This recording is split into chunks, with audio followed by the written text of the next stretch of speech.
Let's do an example or two with the electrostatic force.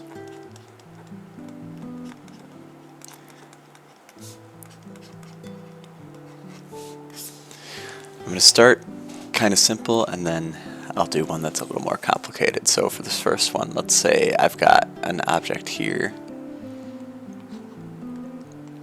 We'll give this thing a charge of 2 microcoulombs. We'll put another one here. Give this thing a charge of 3 microcoulombs. I think we can nail this guy down in place. That's just how I'm going to draw it for being held in place. And we'll put a separation distance here of maybe 2 meters. And I'd like to find the force that charge 1 feels. So I can just plug this one in. I can say the force is going to be K Q1 Q2 over R squared. I like to just put absolute values on these things, get the force out as a positive number, and then decide on the direction based on the charge. I think it's a little cleaner than trying to do all the math and make sure that the signs are assigned properly ahead of time. So I'm going to do this. Say 8.99 times 10 to the 9th Newton meter squared per coulomb squared. Q1 is 2 microcoulombs, so 2 times 10 to the minus 6th coulombs. Q2 is 3 times 10 to the minus 6th coulombs. And I'm going to divide this by 2 meters squared. When I do that, I'm going to get, this is 9 times, well, the 2 and the 2 can cancel. There's another 2 down here, so 9 times 3 is 27. Over 2 is 13 and a half. So I'm going to get a 13 and a half. I've got a 10 to the 9th, 10 to the minus 12th, so I get a total of 10 to the minus 3rd newtons, which is 0.0135 newtons. There is my force between those. That's the magnitude. As far as the direction goes, this is a positive and a positive, so this will feel a force that is pointing away. So I might say that my force, if I were given, you know, like a coordinate axis,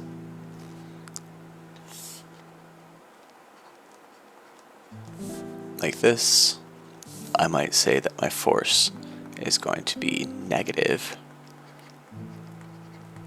0.0135 newtons in the x direction. If I needed to give this thing, instead of just the magnitude, if I needed the direction also. So that was the easy case. I want to do a couple of different things that might be a little bit harder. Common question would be this. I've got an object here. Let's give this one a force of, we'll stick with 2 microcoulombs. I'm going to give a charge here of, we'll go negative 3 microcoulombs. I will still separate these by 2 meters. And I'd like to say that these are nailed down in place. Where can I put a third charge so that it feels no net force?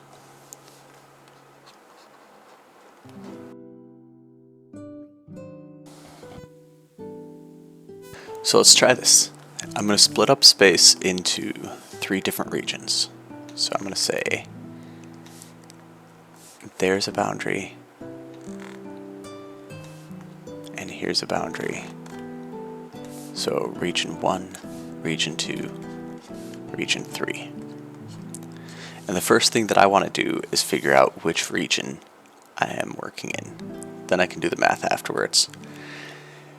If I have a charge and I put this in region 1, if this is, let's say, a positive charge, we'll look at that case first. A positive charge sees this positive charge and it is pushed away.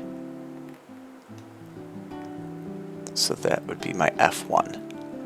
It sees this negative charge and it's pulled inward. So that's my F2. Those are in opposite directions. This one gets a maybe. If this is a negative charge instead, and I'm putting it up here, but imagine I'm putting it on this same line. If this is a negative charge, it sees Q1 and it's attracted. So then it would have an F1 this way. It sees Q2 and it's repelled. It would see an F2 that way. So the directions of each force change, but they're still in opposite directions from each other. So we're still at a maybe. The other thing that this tells us is that it doesn't matter what kind of a charge we put here, our answer is going to stay the same. So I'm liking region 1 so far. Let's say I have my charge in region 2, and I'm going to stick with it being positive now because we just saw that it doesn't matter. The charge from, or the force from Q1 is going to point to the right. The force from Q2 is also going to point to the right. It's going to be attracted to the negative and repelled by the positive. Those two forces, since they're both pointing in the same direction, are never going to cancel each other. So I don't like region 2. And then last, region 3. If I put a positive charge here,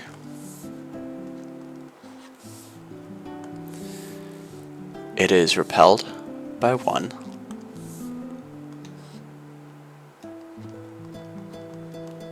And it is attracted to 2. So that one can get a maybe. So I don't like region 2.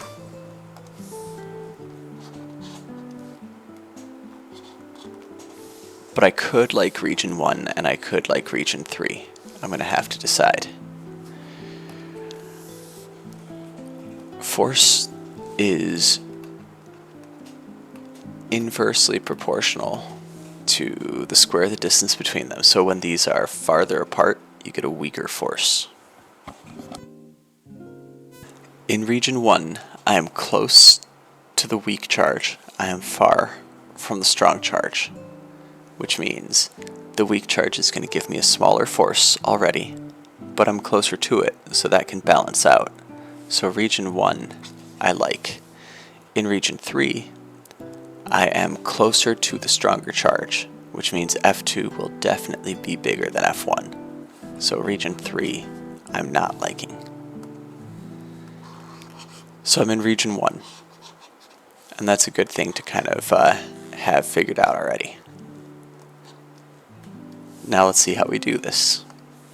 I'm going to say that the distance that I am from charge 1 is x, which means that the distance that I am from charge 2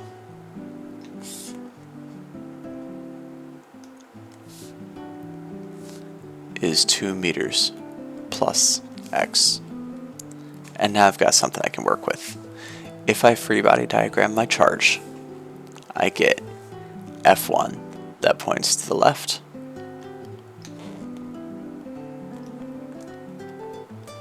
I get F2 that points to the right, and I'm trying to balance those. I am hoping for a spot where these two can cancel each other. I'm going to call to the right my positive direction. So my sum of forces, I'm going to get F2 minus F1 equals, and I want these to cancel, so equals 0. F2, that is K Q2 times the charge of my object, or I can call it Q3 or something if you want, right? Over, and this is the force from 2, which is this one, so 2 meters plus x.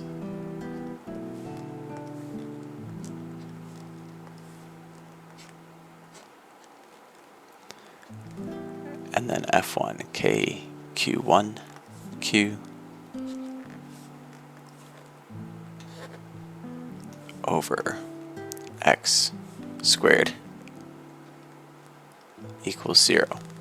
If we can subtract these and we get a total of 0, then we can say, let's set them equal to each other. And now we can do a bit of canceling. I've got k on both sides, k can go away. I've got q on both sides, q can go away. And now I'm left with something a little bit easier. I've got q2 over 2 meters plus x squared equals q1 over x squared.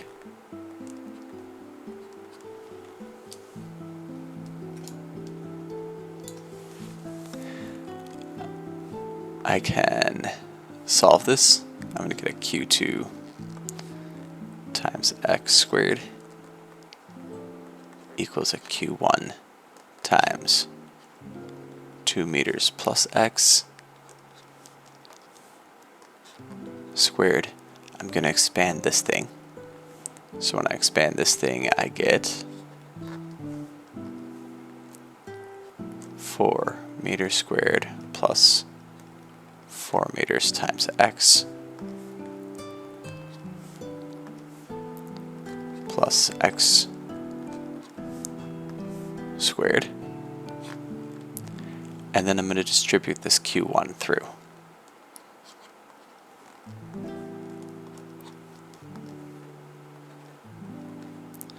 So I get a q1 times 4 meters squared plus a q1 times 4 meters times x plus a q1 times x squared. Now I'm going to take all of my x's and move, or all of my terms and move them to one side. So I get 0 equals, I've got an x squared times, I'm going to have a q1 minus a q2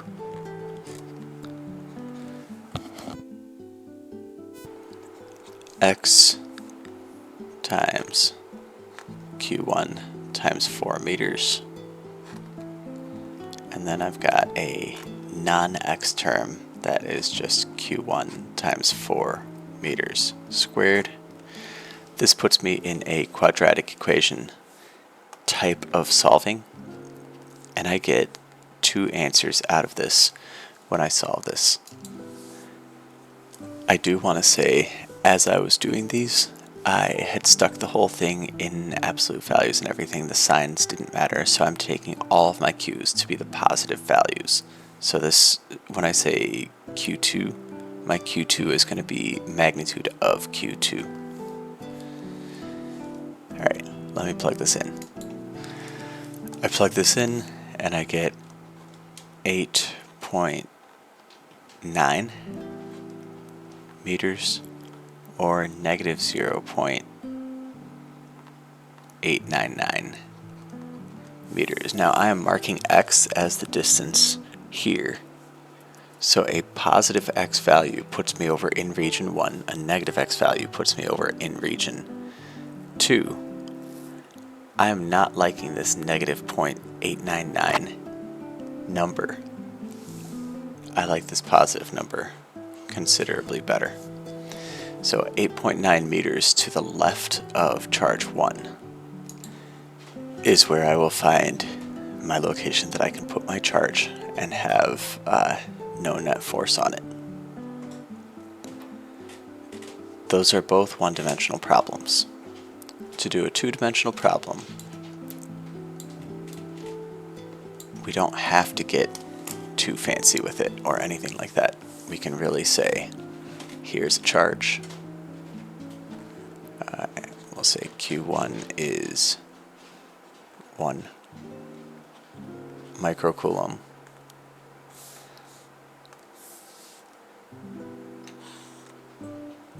Stick this thing on an axis.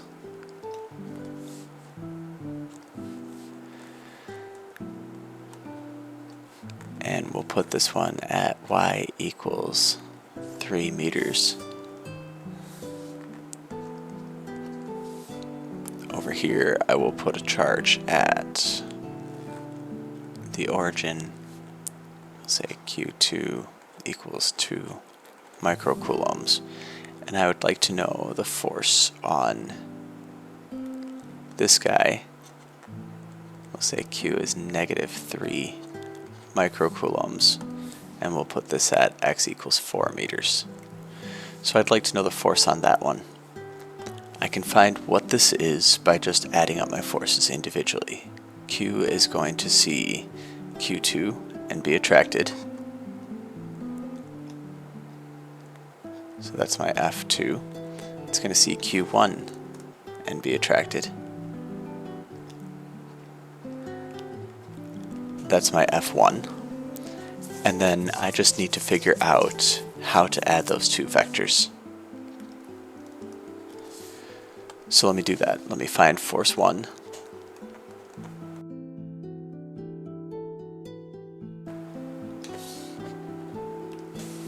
I have a 3, 4, 5 triangle. Right, if this is 4 and this is 3, I know this is going to be 5.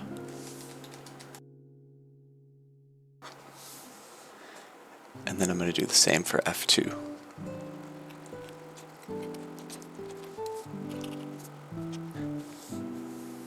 I'm going to take F1 and break it into 2 components.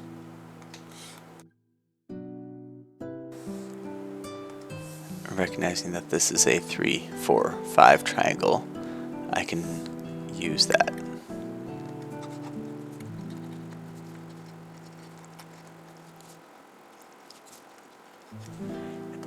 And I now have all of my forces in components, so now I can add.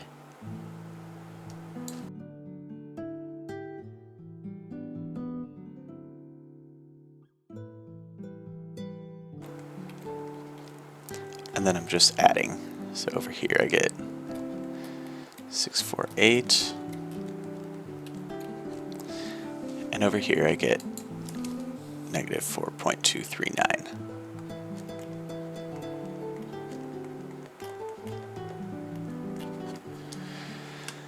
Then I can reconstruct my vector if I would like to. I get a negative x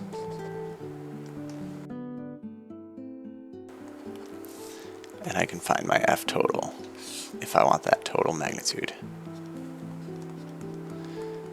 by means of Pythagorean theorem, and I get 4.29 times 10 to the minus third newtons. I can find an angle by doing my inverse tangent.